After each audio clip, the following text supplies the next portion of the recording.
to the wrong people.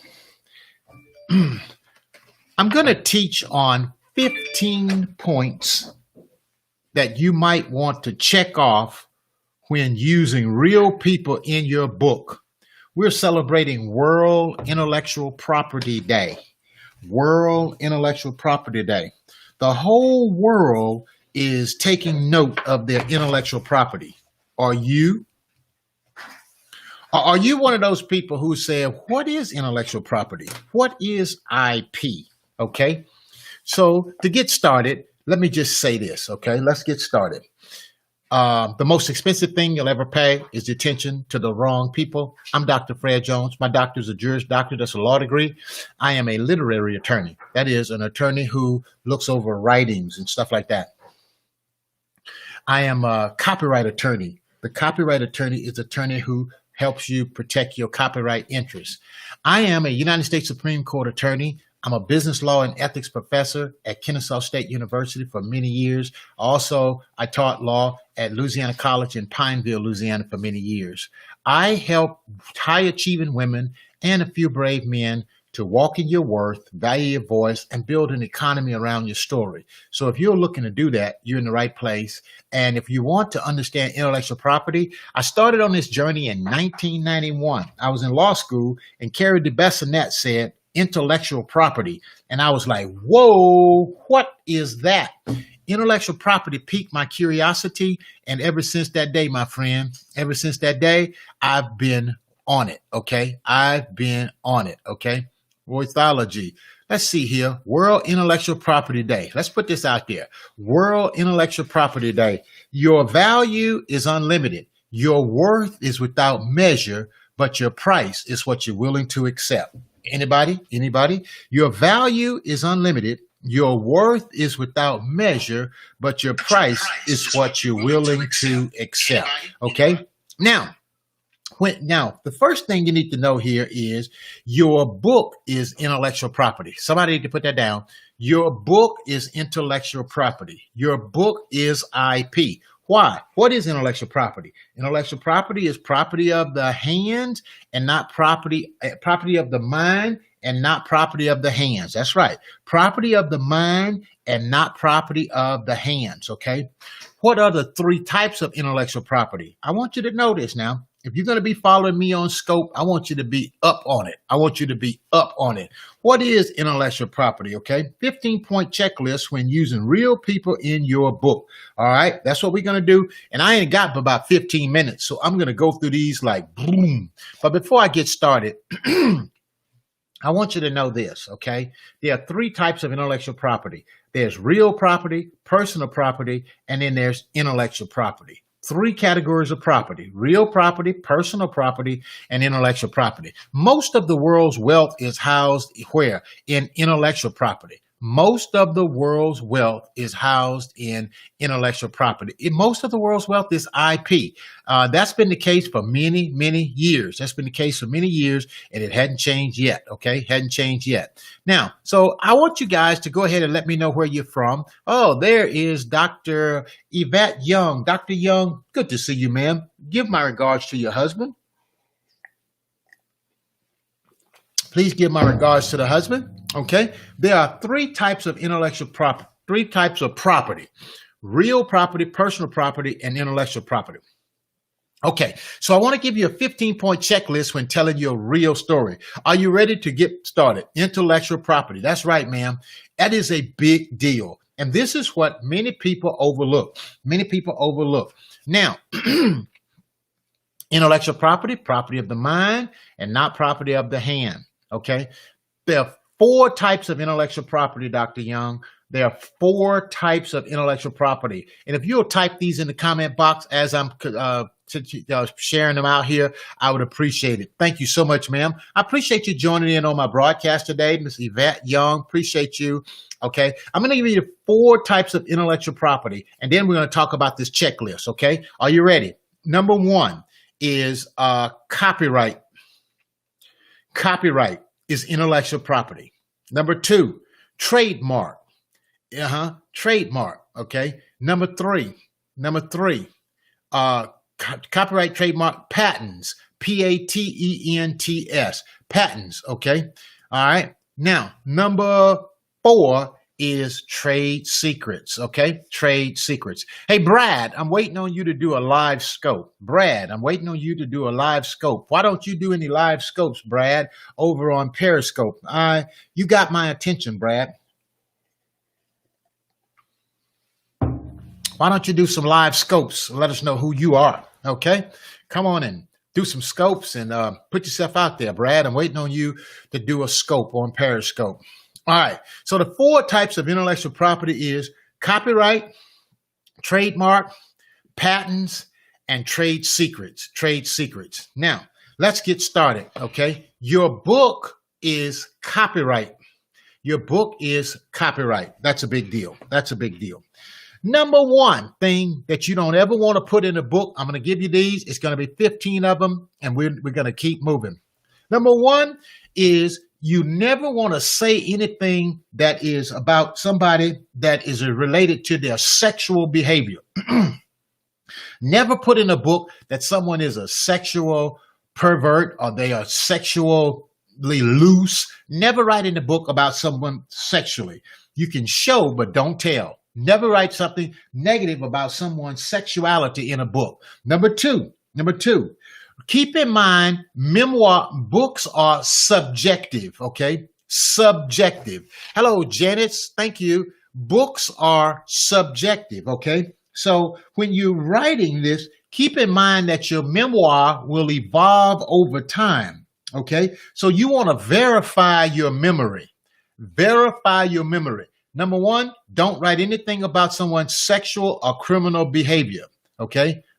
Never write anybody about anybody's sexual behavior. Okay. Number two. Remember that your book is subjective. And when I say subjective, it's your opinion, it's your belief, it's your feelings about a thing. And your book will evolve over time. So whatever your memory is about a story, then you need to verify that. Verify that, okay? So you might want to look for records in the newspaper. You might want to look for records in a magazine. You might want to look at criminal reports. Books are subjective. That's right. That's right. That's right. That is right, Dr. Young. Books are subjective. It's your opinion. And you don't ever want to write about someone's sexual misbehavior. No, leave that out of a book. Leave that out of a book. Unless you can prove it very clearly. Number three. When you're gonna use real people in your book, use the public record. Oh, this is so good. Use the public record. Write what's in the courthouse. Write what's in the newspaper. Don't write what was on a funeral program. You know, if you're going to talk about somebody that did something bad, use the public record. Okay. Number 1, don't write anything about their sexual behavior. Number 2, don't rely on your memory. Don't rely on your memory. Verify it. Number 3, use court documents. Use court documents. Okay. So when you use court documents, you're going to be better off. You're going to be much better off. Okay. Now, number four. Thank you, Brad. Yep. I'm just a watcher and could never be as entertaining as you. Oh, ho. You're so kind. Use public records. What's on the courthouse or the newspaper? Use that when you're telling your real story. Number 4, if you want to tell your story about somebody that violated you in a bad way, somebody that molested you or somebody that raped you, and they still living, you might want to wait till they die. Now, I know that sounds hard, that sounds tough, but folks, wait till they die. Wait till they die. Okay. Because when the person passed away, okay, until they die, most of us don't want to wait that long. Most folk don't want to wait that long. We want to tell it so we can get back at them. But don't be writing no book to get back at anybody. That's a problem, my friend. That's a problem, my friend. So you might want to wait till they pass away. Number five, okay? Number 5, you might want to consider using a pen name, Okay. Use a pen name. Use an alternative name. Write in somebody else's name. If you're going to write your real story, then write in somebody else's name. Don't put your name on there. Okay. And when you write in your real story and using somebody else's name, you might want to change the location. You might want to change the place. You might want to change up a whole bunch of things so nobody will know that you're talking about Uncle Willie. Nobody need to know you're talking about Big Daddy Sam. You see, and if you give too many details, then you're gonna find yourself could be in the middle of a lawsuit. I'm talking about 15 ways to write and tell your story using real people. Because the truth of the matter is, we all done had somebody to drop us. We all done had somebody to offend us. We all done had somebody to let us down. And when we begin to tell our real story, we want to call those people out. Okay. Number six. Watch your motive. Okay. Somebody need to put that in real big. Watch your motive. Okay. Hello, folks. Watch your motive. That's so important right there. Watch your motive. If you're writing a book and the whole point behind your book is to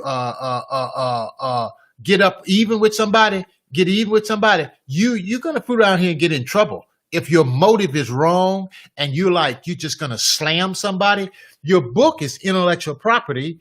And then we're celebrating World Intellectual Property Day. Your value is unlimited. Your worth is without measure, but your price is what you're willing to accept. But if you're celebrating World Intellectual Property Day, you're going to lose your intellectual property if you fool around and write a book and you get angry at somebody and you put some mad stuff in the book. It's going to not be pretty on you.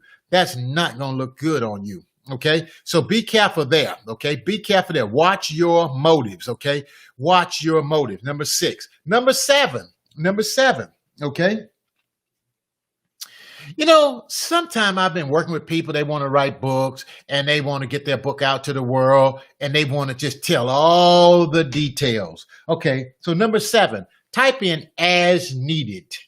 As needed. Okay, you want to, when you write a book, you don't necessarily have to get all into the gritty details of what happened to you bad. Sometimes you want to tell only what is needed. Only what is needed. That's very important. As needed. Okay? As needed. That's number seven. Number eight. Consider using a pen name. Consider using a pen name. Now, I know I gave you that one in number five. In number five, I should have said alternate facts. Alternate facts. Okay. As needed. You're correct, Brad. Thank you. Alternate facts. Okay. Now, number seven, ask yourself, how important are these details you don't need all the details, only what is needed, as needed. That is so important, doctor. That is so important. Consider using a pen name. They don't have to know you. If your whole goal is to get the story out and help the reader, then use a pen name. Okay. Number nine, okay. Get a release. Okay. If you're going to write about somebody, get a release from that person. You need to go talk to him saying, Big Daddy, you was a bad person back in 1940s. Okay. Big Mama, you know that wasn't right. You want to say, Willie, you know what you did 30 years ago wasn't right. Would you mind signing a release? I'm about to write a book. Okay. I'm about to tell. And Willie, I'm not going to say bad things about you. I'm just going to talk about that experience. Get Willie to sign off on it. Get a release from him. And friend, when you're going to get a release, be nice. You gather more flies with honey than with vinegar. Okay. So don't go being mean and ugly to Big Willie. Go to Big Willie right and say, Big Willie, you know you were bad. Big Mama, you know that wasn't right. And you know I done forgave you, right? And they're going to say, right. Now, Mama, I need to tell my story. I just want to be free. Okay. And when you do that, get a release about the person you're writing about. okay? Get a release, okay? I'm trying to help you. The purpose of this scope is to protect your intellectual property. If you want to protect your intellectual property, then you need to put these things in play, okay? Number 10, don't use anyone's image for advertising or promotion purpose without express permission. Okay, so number 10 is get express permission. Get expressed permission. Okay, folks, get express permission. Now, I'm almost out of town and my time is almost gone. Oh my goodness. Did y'all get great value out of this? I got a class that's going to start in just a little bit. Number 10 is get express permission. And I'm going to have to come back later on, maybe tonight, and do part 2 and give you the last 5 because I got 15 points that you want to check off before when you start to use real people in your book. Okay. Number 10, don't use images without permission. Get express permission. Okay. Get express permission. If it sounds crude or rude, you might get sued. Okay, I like it, Brad. If it sounds crude or rude, you might get sued. Okay. Now, look at this now. Don't use images without permission. My time is up, folks. Number 9, get a release from the person you're writing for. Number 10, consider using a pen name. Number 7, put people in your book as needed. Number 6, watch your motives. Number 5, use an alternative place or name. Number 4, wait until they die. And I think that's where we don't write about someone's sexual behavior. Use the public record. Books are subjective. And there are 4 types of copyright: copyright, trademark, patent, and trade secrets. I'm Dr. Fred Jones reminding you that the most expensive thing you will ever pay is attention to the wrong people, especially online. Everybody want to be a book coach and an expert. Everybody. And I'm not saying that they're not good. I'm just saying. All right, folks, I'm having too much fun. Until next time, I'm Dr. Fred Jones reminding you the most expensive thing you will ever pay is attention to the wrong people. See y'all later on. Bye-bye. Someone said, appreciate you. Remember, the most expensive thing you'll ever pay is attention to the wrong people. Always the real deal. Always the real deal. Thank you, Brad. Okay, bye-bye.